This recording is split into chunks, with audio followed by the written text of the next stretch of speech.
Logistically, this film was incredibly complicated.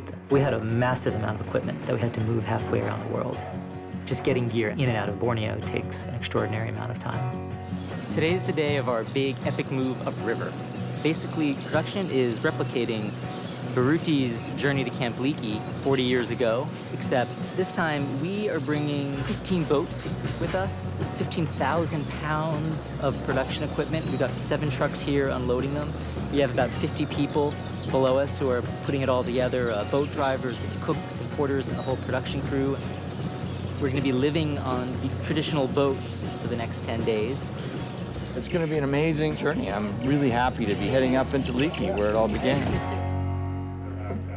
It's 9 o'clock in the morning on the Seconia River, and today is what we call panas, hot.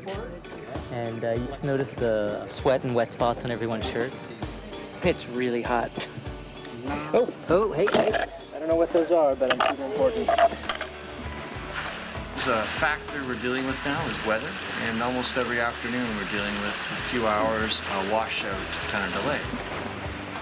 We've assembled one of the best crews in the world for this kind of film, because when you see the equipment we're working with, it's way beyond what's done in any other documentary. The most precise elements all have to come together to make these shots work. The movie's primary piece of equipment was a state-of-the-art IMAX 3D film camera, which weighs over 250 pounds. For this particular IMAX film, however, that alone would not be enough. Every project has its range of technical challenges. For this film, we did indeed build our first digital 3D camera. We've been able to capture things that you could never get on film. There's scenes that happen in a fast way. You can't do take two. You have to be there and ready. The more versatile IMAX 3D digital camera was able to capture spontaneous animal behavior and was essential during an unexpected event in Kenya. A situation came up while we were here at Salvo where a young elephant was spotted with a herd of bulls. It's obviously an orphan.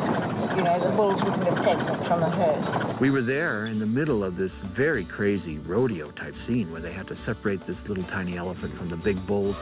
And we got all that footage in IMAX 3D, which is phenomenal. There are no trained animals in this film. These are all animals that have been born wild. They're all animals that are going to be wild.